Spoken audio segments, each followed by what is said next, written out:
Hello friends, get ready for Hindi dictation. Okay, start.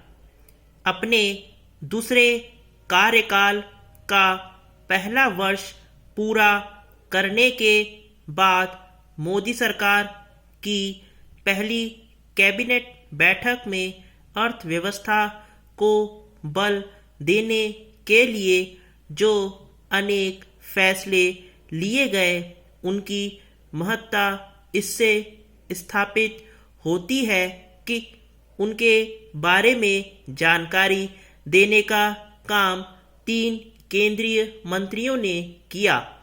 इस जानकारी के अनुसार एमएसएमई की परिभाषा को और संशोधित करने के साथ ही उद्योगों को वित्तीय संबल प्रदान के लिए कुछ और कदम उठाए जा रहे हैं।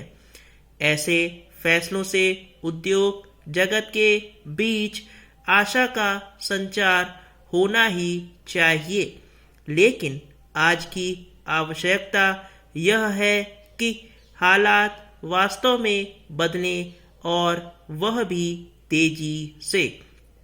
अच्छा होता कि एमएसएमई की परिभाषा बदलने जैसे काम तभी कर लिए जाते जब इसे लेकर मांग भी की जा रही थी और इसकी ज़रूरत भी जताई जा रही थी।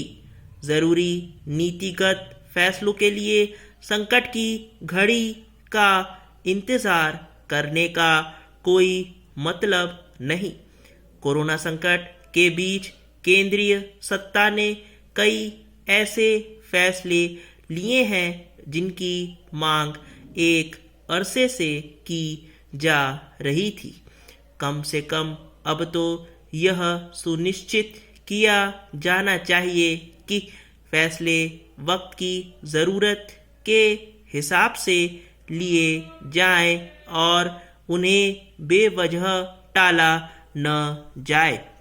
यह अच्छा है कि केंद्रीय कैबिनेट ने सूक्ष्म, लघु एवं मझोले उद्योगों के साथ साथ किसानों और सड़क किनारे दुकान लगाने वालों की भी चिंता की। किसानों के हित संवर्धन के लिए खरीफ सीजन की 14 प्रमुख फसलों का न्यूनतम समर्थन मूल्य घोषित किया जाना समय की मांग थी। कृषि मंत्री के अनुसार अब किसानों को लागत से 50 से लेकर 83% अधिक कीमत मिलेगी, लेकिन बात तब बनेगी जब ऐसा वास्तव में हो।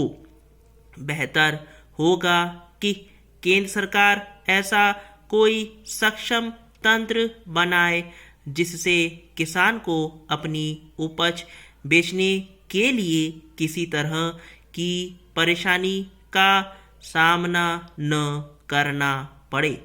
निसंदेह ऐसा कोई तंत्र तभी बनेगा जब राज्य सरकारें अपनी सक्रियता दिखाएंगी।